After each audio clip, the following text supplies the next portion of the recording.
अस्सलामुअलैकुम दोस्तों, मैं हूं राव कमर रिजवान और आप देख रहे हैं मेरा यूट्यूब चैनल। उस दिन मानो नहीं आई थी। मैं अकेली ही स्कूल जा रही थी। रास्ते में एक लड़का नजर आया जो मेरे पीछे आ रहा था, मगर मैं खौफजदा हुई कि कुछ फासले पर मेरे पीछे काफ़ी लड़कियां चलती आ रही थीं और ये लड़का हमारा रिश्तेदार भी था। दूसरे दिन मानो बुलाने आ गई। मैंने बताया कि मुझे बुखार है, आज मैं स्कूल नहीं जाऊंगी। वो अकेली चली गई। वापस आई तो काफ़ी परेशान थी। कहने लगी, आज आज़र मिला था। उसने कहा कि अपनी सहेली को मेरा सलाम कहना। क्या तुम्हारी उससे बात होती है?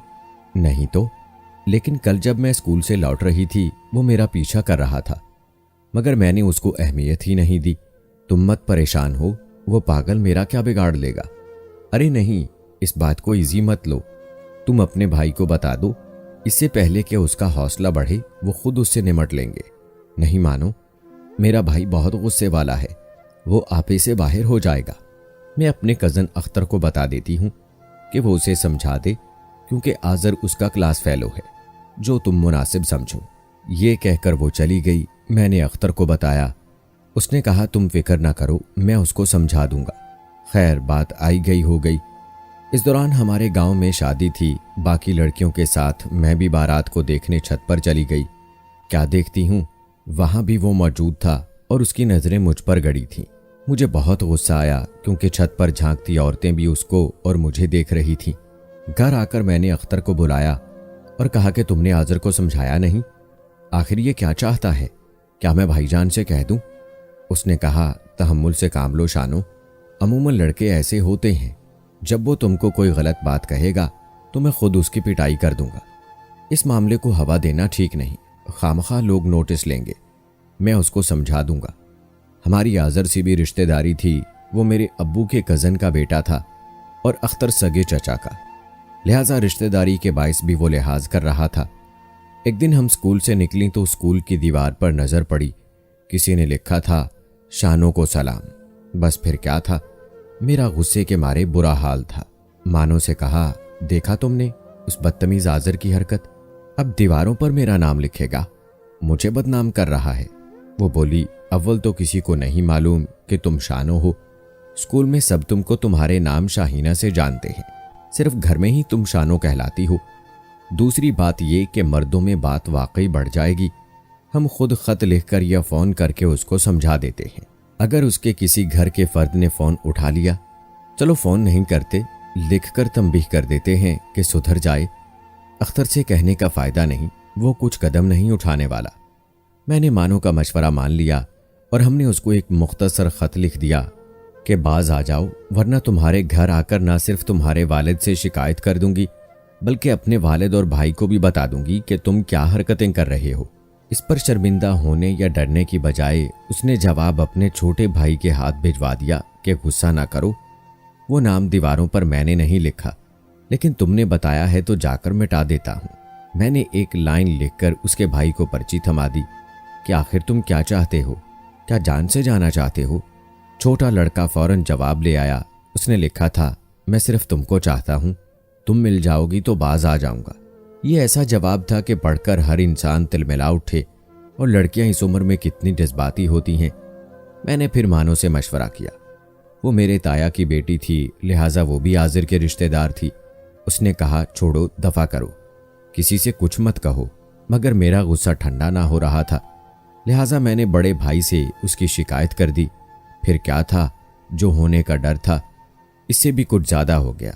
भाई ने एक दिन क्रिकेट के मैदान में दोस्तों के साथ घेर कर उसे बहुत मारा। वो कई दिन बिस्तर पर पड़ा रहा, लेकिन ना तो उसने अपने घर वालों को पता लगने दिया कि उसको किसने और क्यों मारा है, और ना ही मेरे भाई ने किसी को असल वजह बताई। ताहम अख्तर जान गया कि मेरी शिकायत पर आज़र की पिटाई हुई है। जब मैंने सुना कि उसे गहरी अंदरूनी चोट आई है, उसको अस्पताल ले गए हैं, मेरे हाथ पैर फूल गए कि वो माँ बाप का इकलौता लड़का था, फिर बाबा के चचाजाद का बेटा था। बाबा जान भी उसको पूछने अस्पताल गए। उन्होंने आकर बताया कि उसकी हालत खतरे में है, तो दिन रात दुआएं करने लगी, खुदा करे आज़र ठीक हो जाए, वरना उसका खून मेरी गर्दन पर होगा। जब उसकी माँ और बहनें रोएंगी तो कैसा दर्दनाक समा होगा। उफ खुदा, उसे बचा ले। उसका ऑपरेशन हुआ, गुर्दे पर चोट आई थी। अल्लाह ताला ने दुआएं कबूल कर लीं और आज़र बच गया। काफ़ी दिनों घर में रहा, कदम बाहर ना निकालता था। पहले मैं उसकी तवज्जो से परेशान थी और अब उसकी बेतवज्जोही से परेशान थी। उसकी अलालत ने सारे रिश्तेदारों के दिल हिलाकर रख दिए थे। कहते हैं कि फूल की पत्ती से कट सकता है हीरे का जिगर। बस उसकी अलालत मेरे लिए फूल की पत्ती बन गई, जिसने मेरे जिगर की सख्ती को काट कर रख दिया। जब वो ठीक हो गया, मैंने सोचा कि अब अगर वो मिलेगा तो मैं उसको सख्ती से जवाब ना दूंगी। मैंने उसकी बहन से भी कहा कि अपने भाई से कहना पहले तालीम मुकम्मल कर ले, फिर उसके बारे में सोचेंगे। वक्त गुजरने लगा। मैं स्कूल से कॉलेज आ गई। अब मैं FA में और वो BSc कर रहा था। इत्तफाक से हमारे कॉलेज एक ही रास्ते में थे। जब हम कॉलेज जा रही होती वो रास्ते में आ जाता। बेशक हमारे गांव में गर्ल्स कॉलेज था और तालीम भी थी, लेकिन माहौल अभी तक देहात वाला ही था।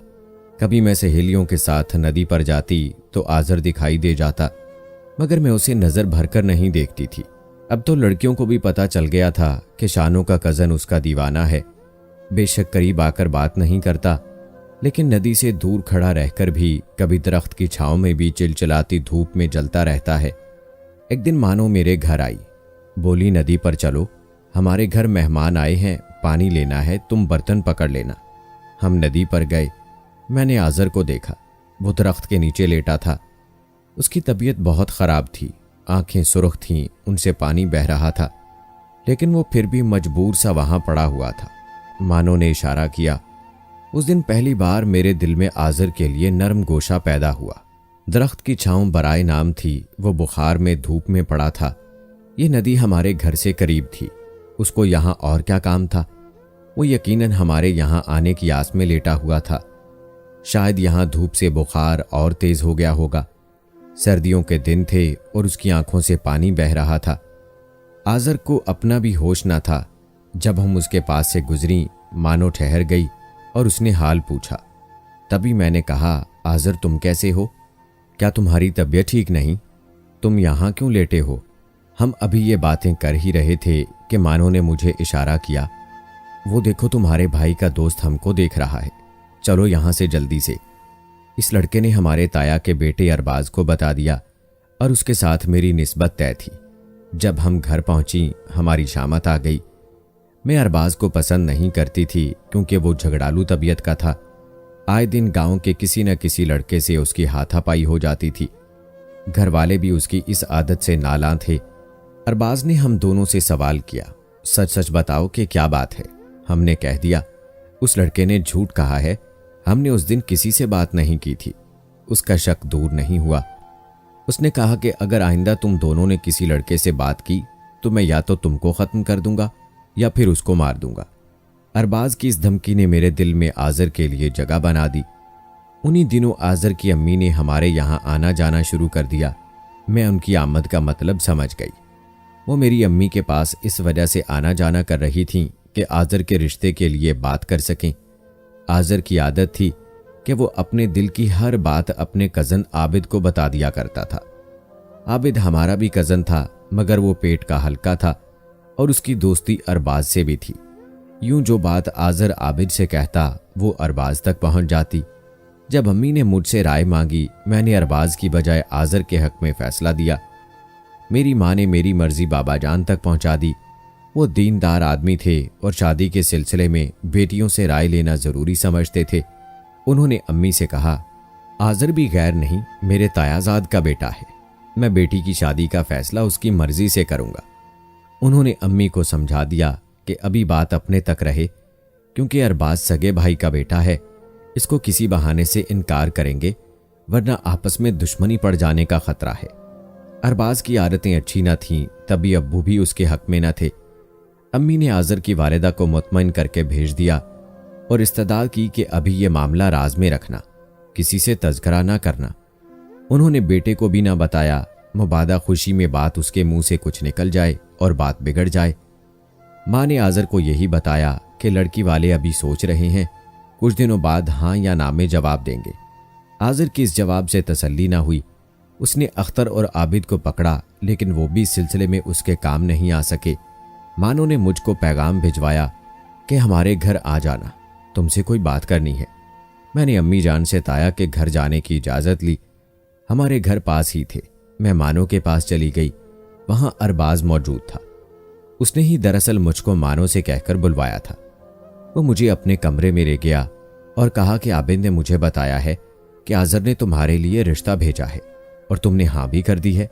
क्या ये सच है? मैं उसके तेवर देखकर सहम गई। यकीन दिलाया कि यह बात सही नहीं है। मैंने रो कर कस्में खाई तो उसको यकीन हो गया। ताहम मेरे दिल में खौफ बैठ गया कि अब कुछ न कुछ होकर रहेगा, क्योंकि अरबाज को यकीन हो गया था कि शानो मेरे अलावा किसी की नहीं हो सकती। लेकिन वो मेरे दिल की बात ना जान सका कि मैं फैसला आज़र के हक में दे चुकी हूँ। मैंने किसी तरह आज़र से राब्ता किया, उसको समझाया वो अपनी कोई बात आबिद से ना कहे और ना उसे अपना दोस्त समझे, बल्कि वो हमारा दुश्मन है। तुम्हारी हर बात अरबाज तक पहुंचा देता है। उसको अपना कोई राज ना दो और उसके साथ ना रहा करो। आज़र फिर भी उसके साथ रहता था।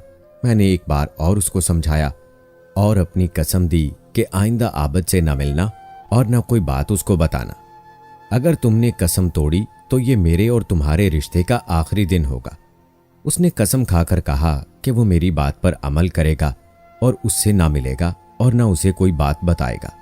मैं जानती थी कि आबिद अरबाज से मिला हुआ है और वो हमारा दुश्मन है। अब आज़र बार बार पैगाम भेजता कि मुझसे मिलो, चंद जरूरी बातें करना है। मैं ना मिली, मगर उसके पैगामात सुन सुनकर थक गई। आखिर मैंने उससे मिलने का फैसला कर लिया। मैंने उसे कहलवाया कि खेत में फलां जगह मिल सकती हूँ।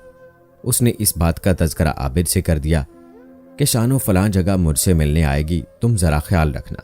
शायद उसे मेरी बात का यकीन नहीं था, लेकिन आबिद पर ज़्यादा एतबार था। अभी मैं आज़र के पास पहुंची ही थी, जहां खेत में वो मेरा इंतज़ार कर रहा था कि हमको दूर से चंद रोशनियां दिखाई दी। वो हाथों में बैटरियां लिए मुसलसल करीब आ रहे थे। जब वो करीब आए, मुझे अरबाज की आवाज़ सुनाई दी। मैं तो मारे डर के सर पर पांव रखकर भागी। वो देख रहे थे कि कोई तो है जो भाग कर गया है, मगर मेरी सूरत ना देख सकते थे। आज़र दूसरी जानिब भागा। उन्होंने मेरा पीछा नहीं किया, मगर उसका पीछा किया। मेरे जूते खेत में रह गए। घर पहुंची तो सांस फूल रहा था। अम्मी ने पूछा, कहाँ गई थी जो सांस फूल रहा है, और तुम्हारे जूते कहाँ हैं? मैंने बहाना कर दिया कि ताया अब्बू के घर मानो से मिलने गई थी, उससे किताब लेनी थी, लेकिन उसके घर के पास लोग किसी का ताकुब कर रहे थे, सो डर के मारे घर भाग आई और जूते रास्ते में रह गए। वहां से तो बच गई, लेकिन उन्होंने आज़र को ना बख्शा, क्योंकि आबिद ने अरबाज को इत्तला कर दी थी आज ये खेतों में फलां जगह फलां वक्त मिलेंगे। तभी अरबाज अपने दोस्तों के साथ वहां आ पहुंचा था। उन्होंने ताकुब करके आज़र को पकड़ा और धुंधो तेज नाले में फेंक दिया। ये बात घर आकर अरबाज ने मानो को बता दी कि हम आज़र को बड़े नाले में बहा आए हैं, क्योंकि वो शानो से मुलाकातें करता था और अब हम शानो को भी ना बख्शेंगे। वो लाख मेरी सहेली सही, मगर थी तो अरबाज की बहन। उसने ये बात किसी को ना बताई। अगले दिन आज़र गांव में ना था। सब समझे वो शहर चला गया है। जब 2 दिन गुजर गए, वो ना पहुंचा तो उसकी तलाश शुरू हो गई। तब मुझको मानो ने बताया कि बड़े भाई ने उसका खात्मा कर दिया है और अब तुझको भी मारने का इरादा है। तेरी खैर नहीं। मुझे पता था ऐसा हुआ है, लेकिन जुबान न खोल सकती थी और किसको बताती आज़र कहाँ गया है। मैंने अम्मी जान को बता दिया। उन्होंने बाबा जान को कह दिया कि अरबाज को पता चल गया था, हमने शाहीना का रिश्ता आज़र को दे दिया है, लिहाजा उसने आज़र को नाले में फेंक दिया है। बाबा जान को अफसोस बहुत हुआ, लेकिन दूसरी तरफ सगे भाई और भतीजे का मामला था, लिहाजा वो खामोश हो रहे। वो भाई और भतीजे को आज़र के वरसा के हवाले नहीं कर सकते थे कि वो मकतूल के बदले उनका सर कलम कर दें। मुझे अरबाज ने कुछ ना कहा, तभी जान गई कि उसने क्या सोच रखा है। 2 दिन बाद आज़र की लाश पानी में पत्थरों में निकली हुई मिल गई। जब मुझे पता चला तो बहुत रोई, खाना भी ना खाया और तबीयत सख्त खराब हो गई। अम्मी मेरे पास आई। उन्होंने मुझको सुकून की गोली दी, लेकिन मेरी नींद और सुकून तो आज़र के गम ने खा लिया था। कई दिन तक बुखार में पड़ी रही। आज़र से आखिरी मुलाकात का मंजर आंखों में फिरता था। अरबाज की संगदिली पर रोना आता था। इस वाक़े के 3 माह बाद ताया और ताई मेरा रिश्ता अरबाज के लिए लेने आ गए। बाबा जान ने खामोशी से तारीख दे दी, क्योंकि वो आज़र के अंजाम से डर गए थे। अरबाज के मिजाज को जानते थे, अगर इनकार करते तो जाने वो क्या कर गुजरता। इधर मैंने कितने ख्वाब आंखों में सजाए थे कि आज़र की दुल्हन बनूंगी और उसके घर जाऊंगी, लेकिन अब तो उसको देखना ही मुमकिन न था कि वो इस दुनिया में नहीं था। मैं खुद को मुजरम समझती थी कि अगर उस रोज़ मिलने ना जाती तो वो जान से ना जाता। एक सितम ये हुआ कि आज़र के कातिल से ही मेरा ब्याह हो रहा था। अरबाज जो अब भी मेरे खून का प्यासा था और उसने मुझे कत्ल नहीं किया था, शादी करके मेरे साथ क्या करने वाला था। दरअसल वो मुझको जिंदा रखकर आहिस्ता आहिस्ता तड़पाकर मारना चाहता था, क्योंकि वो जानता था उस दिन खेत में मैं ही थी जो आज़र से मिलने गई थी।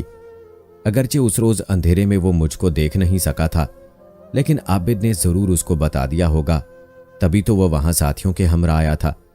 आखिर मेरी रूहानी मौत का भयानक दिन भी आ गया, जब मैं अपनी खुशियों के कातिल की बीवी बनी और उसने वही किया जो सोचा था। शादी की पहली रात उसने कहा कि वो तुम ही थी ना जो आज़र से मिलने गई थी। मुझे यकीन है कि आबिद ने झूठ नहीं बोला, बल्कि तुमने झूठ बोला था कि तुम उसको नहीं जानती। मैंने एक बार फिर झूठ का सहारा लिया और बहुत से आंसू बहाए, कस्में खाईं कि उस रोज़ मैं वहाँ नहीं थी, बल्कि साथ वाले गांव की कोई लड़की थी। मैंने आज़र की बहन के मुंह से सुना है, बेशक तुम उस अमर की पड़ताल कर लो। उस लड़की का नाम राज रखने के लिए आज़र ने मेरा फर्जी नाम ले लिया होगा। वो खुद मेरे पीछे था, लेकिन मैंने उसको धुतकार दिया था। तुम इस बात की तस्दीक अख्तर से कर सकते हो, वो हम दोनों का कज़न है। मैं तो अख्तर से कहती रहती थी कि आज़र से नफरत करती हूँ, उसको समझाओ मेरे पीछे ना आए। ठीक है, मैं अख्तर से कसम उठवाऊंगा। अगर उसने कसम उठा ली तो मैं तुम्हारे बेकसूर होने के बारे सोचूंगा। मैं आबिद से भी कसम लूंगा। खुदा ने अख्तर और आबिद के दिल में नेकी डाल दी कि वो आज़र का अंजाम देख चुके थे और अब मुझको मरते ना देखना चाहते थे।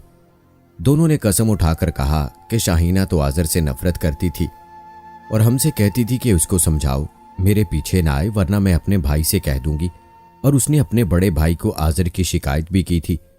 तभी उसने अपने साथियों के साथ जाकर उसको क्रिकेट ग्राउंड में इतना मारा था कि वो अस्पताल पहुंच गया था। ये बात तो सच थी, इस बात में उनकी कसम सच्ची थी। ताहम मेरी जान बचाने को उन्होंने कहा कि उस दिन आज़र को मिलने जो लड़की गई थी वो शानो नहीं, दूसरे गांव की लड़की थी। खैर, दोनों ने बाहमी मशवरे के बाद मेरी जान बचाने को एक ही तरह की बातें की। मानो ने भी कहा कि शानो ने आज़र की शिकायत अपने भाई से करके उसको मार पड़वाई थी। इन सारी गवाहियों से अरबाज का दिमाग कुछ ठंडा हुआ और उसे कुछ कुछ यकीन हो गया कि शायद मैं बेकसूर हूं और ये सब उसकी गलत फहमी भी हो सकती है। अलबत्ता उसने आबिद से कहा कि अगर तुमने मुझसे गलत बयानी की तो मैं तुमको नहीं छोड़ूंगा। इस मामले को ठंडा करने में मानो ने बड़ा किरदार अदा किया। उसने भी कसम खाकर यकीन दिलाया कि शानो बेकसूर है। दरअसल आज़र उसे तंग करता था, जबकि वो तो उससे जान छुड़ाना चाहती थी। और जिस रोज़ वाक़या हुआ, शानो तो हमारे घर थी। इतना कुछ होने के बावजूद अरबाज के दिल का मैल न ढल सका। अब भी वो कुछ अरसे बाद फिर से शक के दरिया में गौते लगाने लगता था। तब उसका रवैया बहुत बुरा हो जाता। हालांकि मरने वाला मर चुका था, लेकिन मैं तो उसके सामने और उसकी दस्तरस में थी। जब वो उस दिन को याद करता जब वो हमारे ताकुब में खेत में आया था, उसके बर्फीले दिल में आग भड़क जाती थी और वो हिज़यान बकने लगता। मेरी स्याह जिंदगी के रोज़ो शब भी तमाम हो गए कि जब स्मगलिंग का माल ले जाते हुए एक रोज़ अरबाज पकड़ा गया, गोलियों का तबादला हुआ और वो कानून के मुहाफिजों के हाथों अपने अंजाम को पहुंच गया। बेशक वो इस दुनिया में मेरा सरताज था, मगर इस ताज के गिर जाने से मेरा सांस बहाल हो गया। मेरी घुटी हुई सांसें फिर से खुलकर आने लगीं और मैंने जाना कि मैं जिंदा हूं, अभी तक मर नहीं गई थी। औरतें अपने शौहरों के फौत हो जाने पर रोती हैं, बैन करती हैं, मगर मैं अपने सुहाग के उचड़ने पर बिल्कुल खामोश थी। मुझे रोना नहीं आ रहा था, बल्कि अपने दोबारा से जिंदा होने का एहसास हुआ था।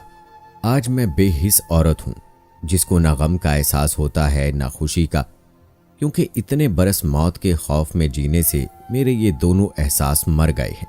दोस्तों, बेशक ज़बरदस्ती मोहब्बत हासिल नहीं की जा सकती, जैसे अरबाज ने आज़र की जान लेकर हासिल की और फिर उसका अंजाम भी भयानक हुआ। इसलिए ऐसी गलती ना करें और अगर ज़िंदगी हंसी खुशी जीना चाहते हैं। कैसी लगी कहानी कमेंट बॉक्स में ज़रूर बताएं। मिलते हैं अगली वीडियो में, तब तक के लिए अल्लाह हाफिज़।